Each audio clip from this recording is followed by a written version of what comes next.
This is episode 34 of the After Gambling podcast. In this episode, I had a chat with Steve Ruddock, who's a casino and gaming analyst and consultant, and we chatted about a wide range of topics from why we're rushing to get all the sports betting here in the United States to whether poker is actually gambling.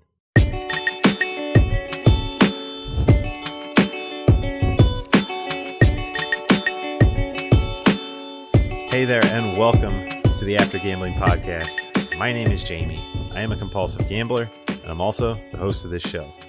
The last time I gambled was July 15th of 2010.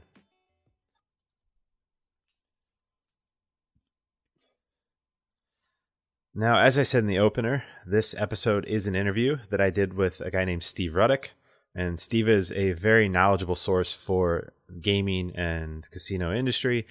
He writes about it, he follows it, and so when I was kind of looking around and following PASPA, which for those of you that don't know, it's the Professional and Amateur Sports Protection Act, and this is the act that was overturned by the Supreme Court recently, which has allowed sports betting to be available in other states if they choose.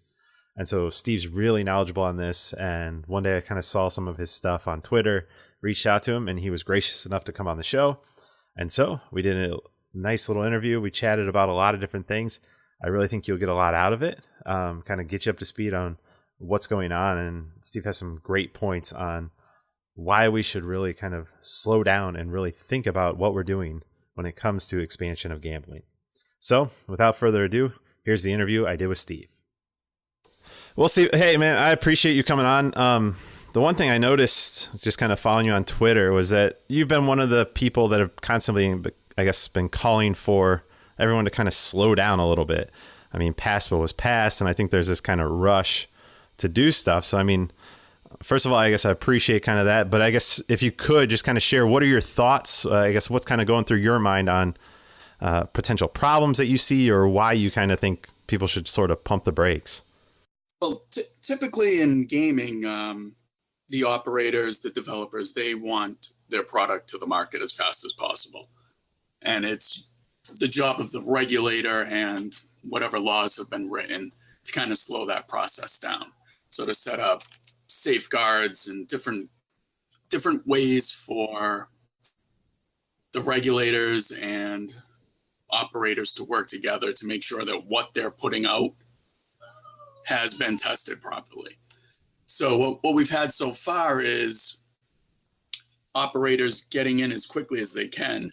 I'm not even sure how some of these people have been approved to operate sportsbooks. So just Meadowlands and FanDuel, for instance, that's a brand new company to the New Jersey Division of Gaming Enforcement. And obviously whoever's running the sportsbook and the just executives in charge have to be licensed through the DGE. So I was curious how they got licensed so fast, considering the timeline from when the temporary regulations were written to when they launched, which was just a couple weeks for Meadowlands. Yeah, and I guess that is curious. And obviously, I mean, this is what you do for a living, right? Is kind of following the industry and writing for the industry. So if you don't have any idea how these people are kind of getting approved so fast, I wonder if anyone does. Yeah, I mean, I'm sure there's a temporary approval process that the DGE uses. DGE is very, very, a very good regulatory body. I've found them to be one of the best in the country, if not the best.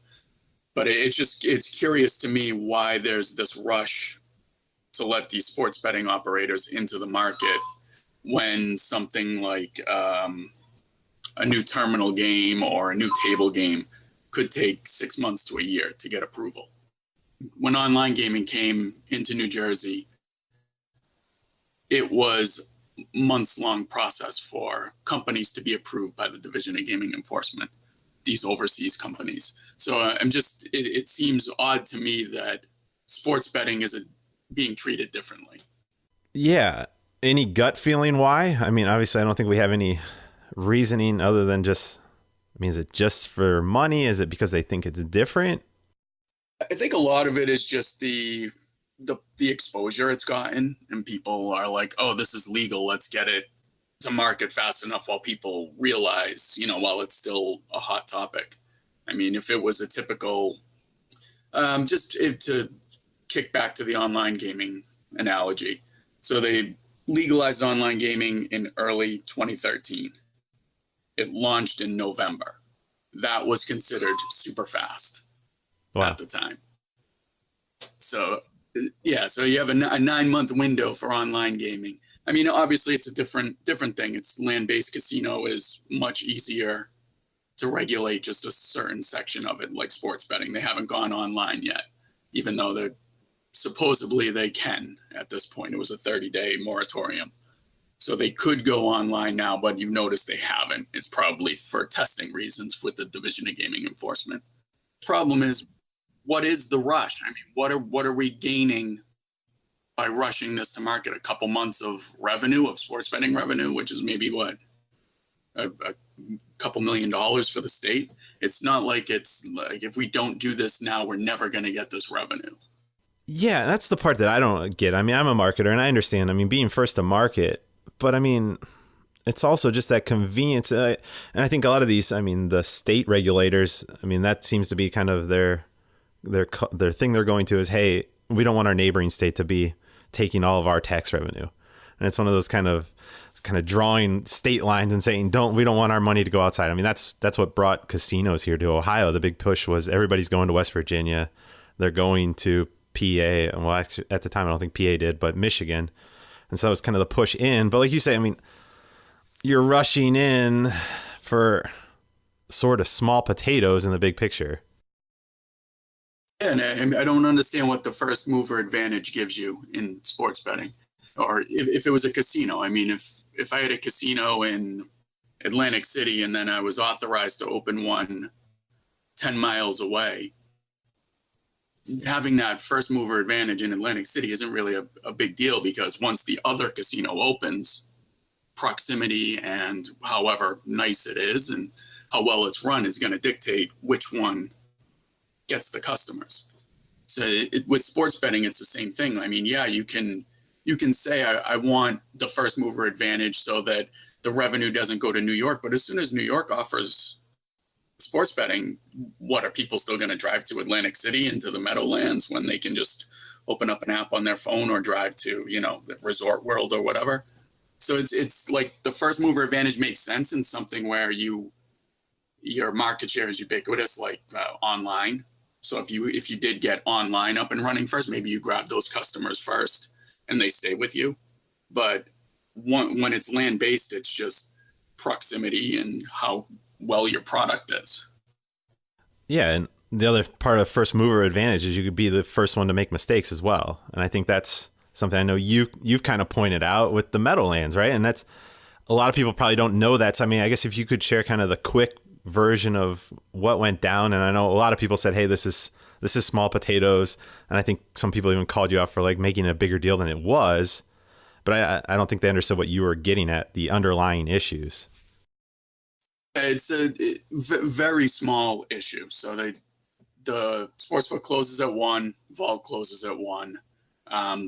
Games went into extra innings, and there was a lot of bettors watching I think it was the Phillies game or something, at the Meadowlands. And so the bar is still open there, but the sportsbook is closed. And there was some confusion about whether they would pay the bettors who bet on the game after the game was over, which ended after 1:00.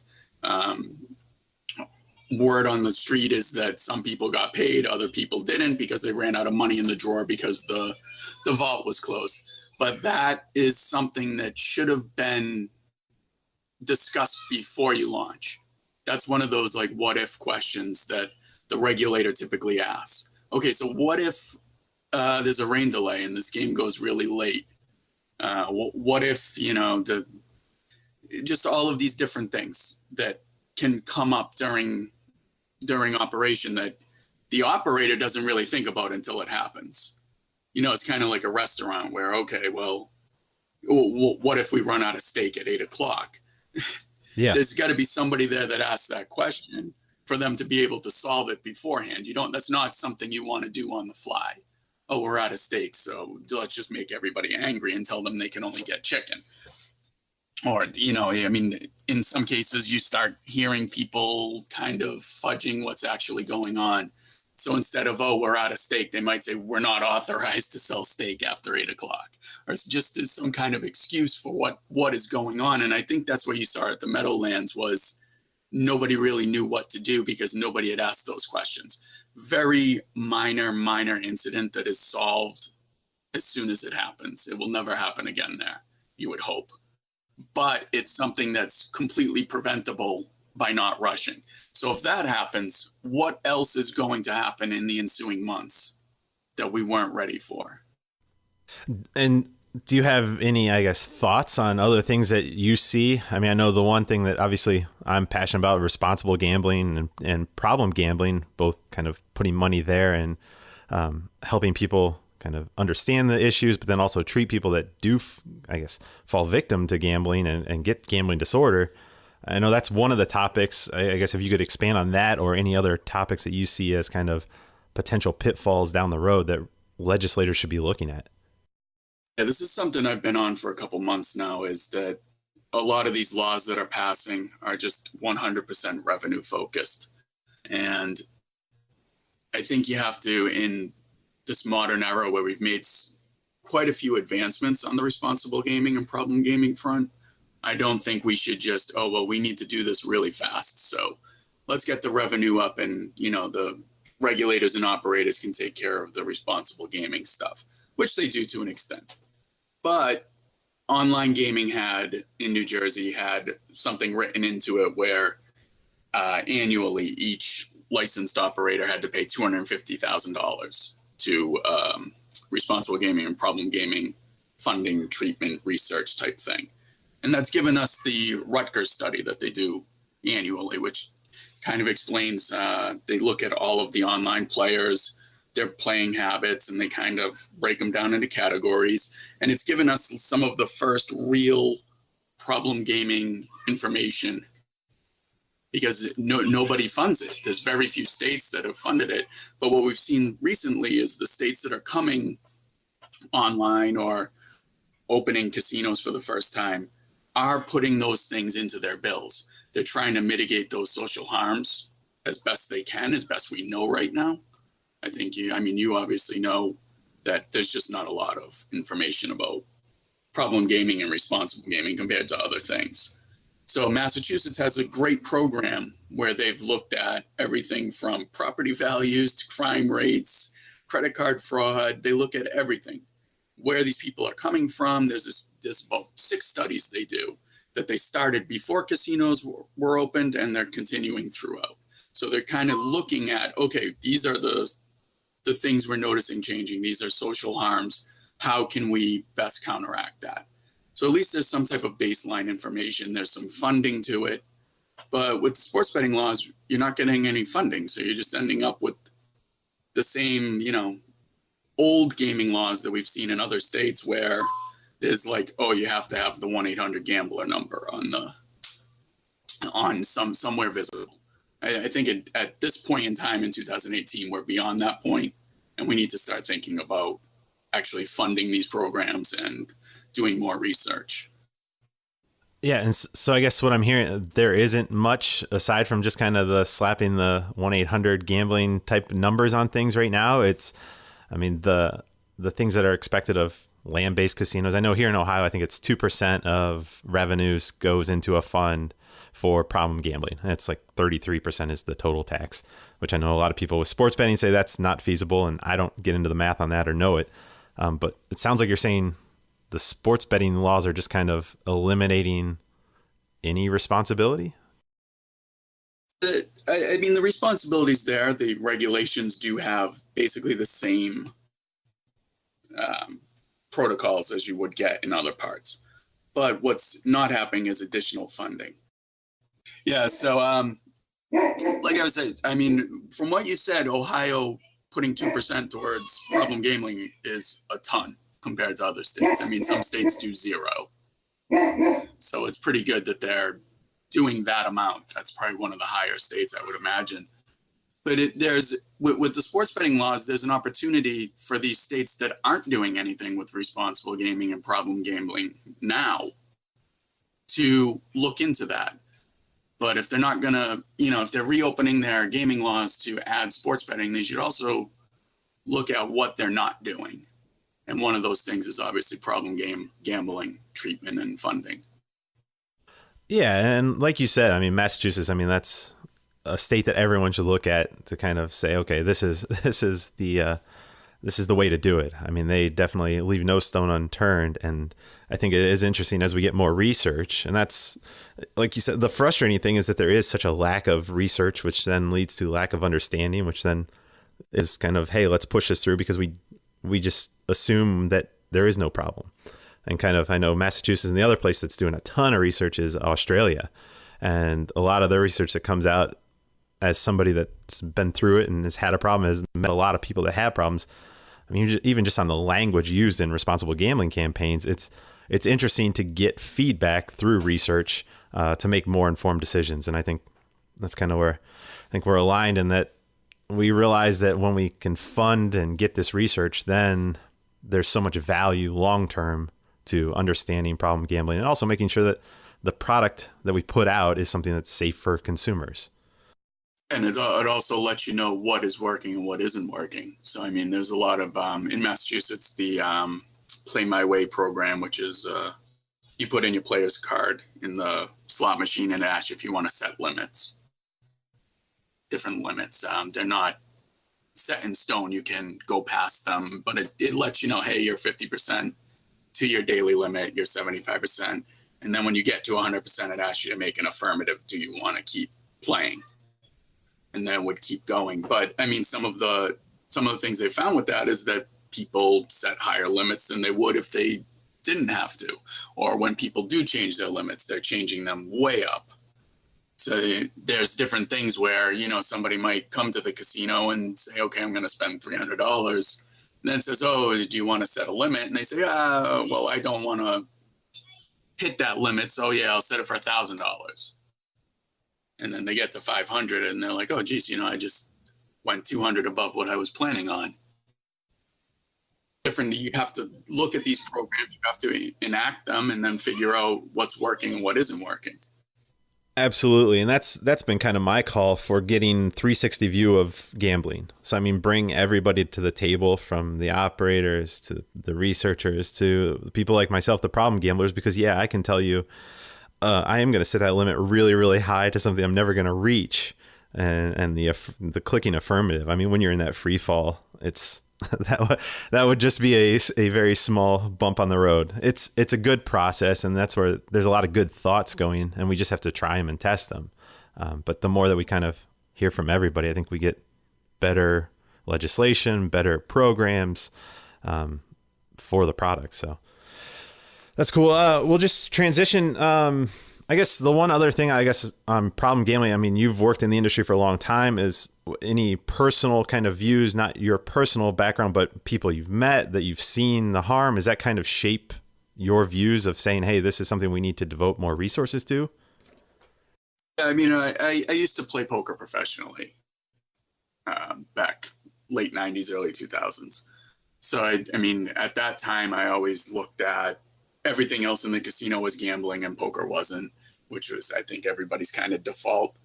But as time went on, I was like, no, poker is gambling, because I look back at all of the people I've played poker with over the years, and some of them that I know or I played with many times. And, like that's a problem gambler.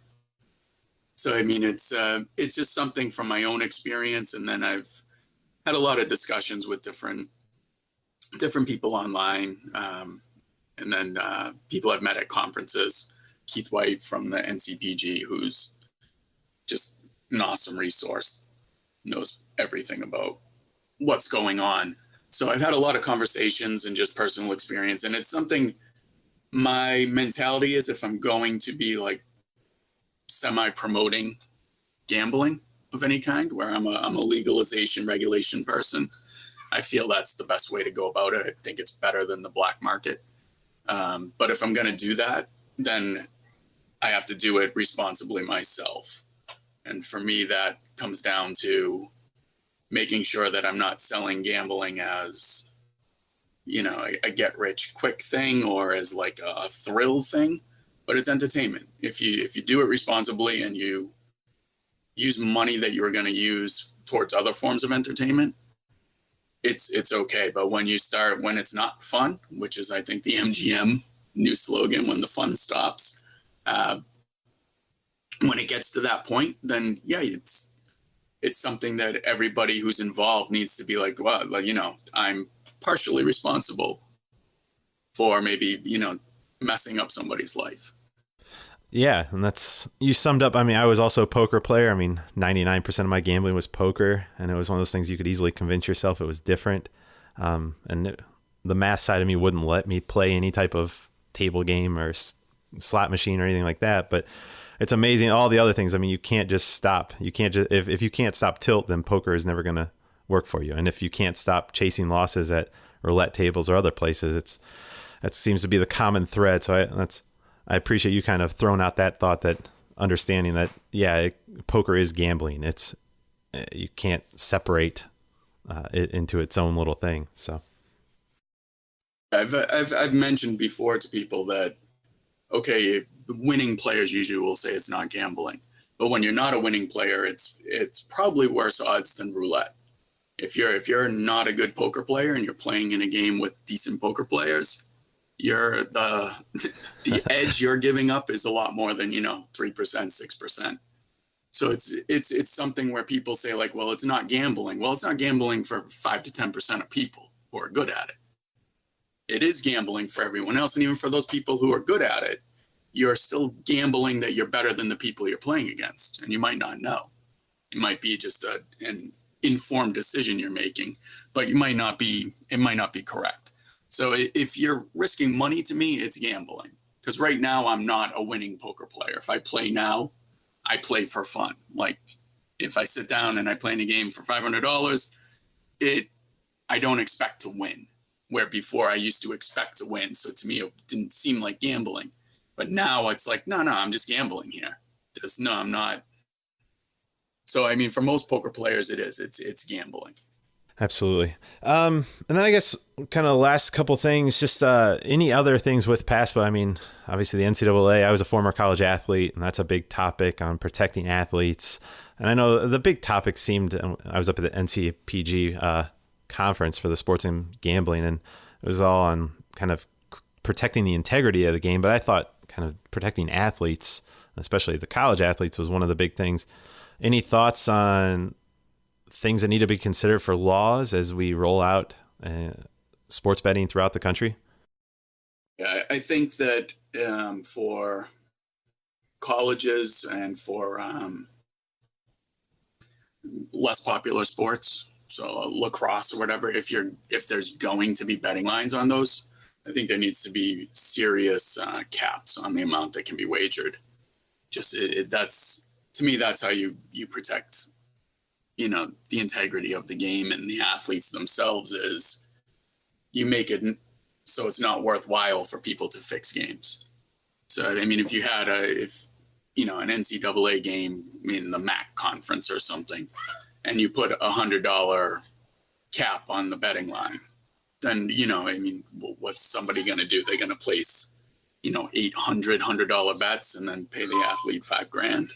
So it's, if you can eliminate the desire to fix games, then you help integrity right there. So, I mean, there's a certain amount of it anyway with the illegal market. So it's difficult. I mean, I don't really have a good answer for how you keep the integrity of the game any more than it is now. I think the regulated legal market, where you have, especially once online is involved, you'll have solid bet tracking, player tracking, who's placing these bets. So I think you can see anomalies a little bit better than you can in the black market. But it's difficult. I mean, I was at the Nickel G's conference, which was right before the NCPG one, and a player rep from the Players Association was there, and he gave a talk, and he was, like, what happens when some fan keeps losing on a team, and then there's an offensive lineman who was the reason they lost the game, maybe gave up a sack or something. and that person, loses it. But it's there now with the illegal market, and you wouldn't even know now. That's my main issue with it. Although the illegal market actually does have, they follow their own. They have their own algorithms that they use to see if there's any funny business going on. But it's such a difficult thing to stop, and it's especially difficult where athletes aren't getting paid a lot. So that's why you see esports scandals or tennis with the lower ranked players where, these people are grinding out maybe 50 grand a year. So, somebody offering them 10, 20 grand to do something is a bit different than if you're offering that to, a player with, a multi-million-dollar endorsement deal. Yeah, and that's as far as I like you were talking about with the lineman. I mean, I always compare it to the kicker. If I'm the kicker at Ohio State, I'd rather have 5% of the 110,000 people with a bet on the game than 50% of the people, because those are then, I mean, you're walking across campus. Those kids are so exposed. I mean, all you have to do is go on Twitter or Google and search kicker death threat, and it's already there. Like you say, it's not that this is a problem that's a new problem. It's just, are we going to kind of give it even more kind of legs by the more people gambling? So that's, I don't know, that's just kind of the parent in me or the athlete in me says, man, we got to think through some protection, and there probably isn't a way to do it. That's one of the things I'm curious about with the new markets is how many more sports bettors are there? Because I don't follow the train of thought that because it's legal, suddenly everyone's going to do it. How we watch people, there's been articles and commentary about how we watch sports is going to radically change. And I don't see that. I don't bet on sports. I watch sports because I like sports. I watch anything that's competitive. Doesn't matter what the sport is. I don't even have to really know the rules. If it's competitive, I watch it and I get into it. So, I mean, reasons for watching sports vary. It's not like I don't ascribe to the theory that the market is going to radically increase in size. I think there will be people who place bets, but I think those might be more of the casual bettors. I mean, obviously there's generalizing, and there will be different people who start betting a lot or bet too much or whatever. But in general, I think the market expansion from legalization is the casual bettor. And I don't know how many of them there are that aren't betting already, or, that they're going to bet, the people I know who are casual bettors in like the UK bet like $5 and $10 on games. So it's really not an issue of, oh, that kicker, cost me. It's more the big bettors that fall into that category. And that's why I think betting caps are good. Yes, it decreases revenue because you might lose some big bettors, but having that cap there, I've said the same thing about online poker. I think there should be a cap at the stakes. I don't think you should be able to sit down in a game with $50,000 online, because that's where all of your problems are going to come from. That collusion, whatever it is, that's where that's going to happen. That's not going to happen in a $500 game. You're going to get two knuckleheads that try to collude and are easily caught. But in these, when that much money is on the line, there's always going to be problems. Yeah, I guess my gut instinct is that there is a big market and an untapped market. I do think it's going to expand pretty rapidly, but I think it'll be interesting, the research and the data that comes out, because I think it will be skew younger. I think kind of the younger demographic that are going to games, and it seems like that's more of an appeal. I mean, I know I got into poker, I was in college, and I think that high school, college age is kind of that target market with a lot of disposable income. Well, probably not a lot of disposable income, but income that they don't have houses, they don't have car payments, they don't have all these things. I don't know. I think there will be expansion. It's kind of like, it's a weird comparison, but I think marijuana is a similar one. I mean, I think if it was legal in my state, I'd probably do it, just like I have a drink or two every now and then. So, I mean, that's, I don't know. I guess we'll have to wait and see, but I think having it legal makes it different. I mean, not everybody has a bookie, right? I mean, I know people that have bookies, but the average person that puts in the March Madness $5, will they start doing $5 or $10 every time they go to a Browns game or an Indians game? And 5 or 10 won't cause any problems, but then are they going to chase losses or get in deeper? We don't know. Time will tell, I guess. Your concern would be more that the growing of the casual market will increase the number of problem gamblers and people who turn into bigger bettors. Yeah, I mean, I think it's no different than anything we do. I mean, you can be addicted to fast food, you can be addicted to anything. And so it's a numbers game, right? I mean, if it's 1 or 2% of the population, 1 or 2% of an expanded market, it's going to be a bigger number. Just kind of using that kind of simple, and I know that's probably an oversimplification, but I don't know. That's my fear. Is I think there will be more people that kind of come in to the market, kind of like we saw with poker. I mean, I hated gambling. I had a friend that was a gambler, and I tried to bail them out. I sent them money. I hated it, but then like poker seemed different, like we talked about. And I have this fear that, I mean, people that watch every Cavs game. I'm one of those people. I'm heartbroken LeBron left us. But I think you have an unrealistic evaluation of your skills or your understanding of a team to where you think you have some edge, which obviously you and I know you have no edge at all. But it's interesting because like you said, I don't know either. Like I don't think anybody knows. I think it's just all speculation. Even the analysts that I talk to about how big is the market, like I don't know. Yeah. I don't know if it's going to expand at all, or if it's going to be, a complete explosion. So, I mean, there is an unknown. And I think that circles back to the first point we made is with that unknown, why are we rushing? Yeah. Why aren't we making sure we do this properly and not rushing into everything? Absolutely. And I guess we'll wrap it up with, you had an Ian Malcolm quote, for those that don't know, from Jurassic Park. And I actually just watched Jurassic World over the weekend, so it's kind of especially timely. But if you want to share that, and I think that's kind of words of wisdom, right, from a movie that we can all kind of learn from as we go forward.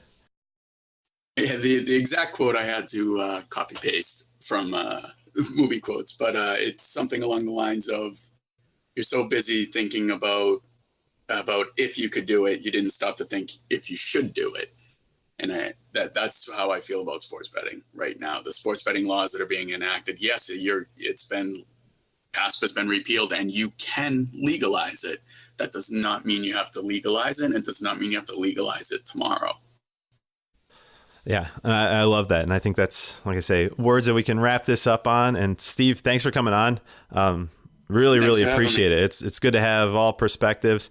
If people want to find you, I'll link up to your Twitter. Is that the best way for people to reach out to you? Yeah, definitely. Cool. Sounds good. Well, thanks again for coming on. No problem. Enjoyed the talk. So there you have it. From a former professional poker player, yes, poker is definitely gambling. That was something that wasn't scripted. I thought it was interesting when Steve brought that up. But yeah, it's something that we're easy to convince ourselves, whether it's poker or any of the new games. And this is something to be very aware of, is that the games are being designed to focus on skills and to be sold as a skill game, because operators know that if they sell it as a skill game, there's going to be a belief that we think we can get an edge. And I think that's what we saw with daily fantasy sports and with sports betting and just all the new stuff coming out that's going to be around e-gaming and other things. I just read an article about how they're trying to attract that e-gaming customer in with skill-based games. So, like I say, I appreciate Steve coming on. If you want to check out Steve, you can find him on Twitter at Steve Ruddock. I'll link that up in the show notes.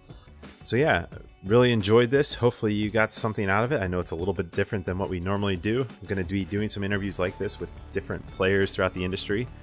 So it deviates a little bit from kind of the tips and strategies, but I think it's important to know all the things going on in the industry, because it's something since I started doing this podcast, it's really opened my eyes to everything from the lack of funding to how to get involved. And if you want to see change made, knowing who to contact. And then obviously I think you can get a lot of things from this that are great talking points. So if you were talking to a local representative or even just with your friends and they're saying, hey, why can't we have this? I think Steve brought up some really good points about it's not so much whether we should have it, but also how should we do it and making sure that we do it properly. So that's going to wrap up this episode. And I will look forward to seeing you in the next episode.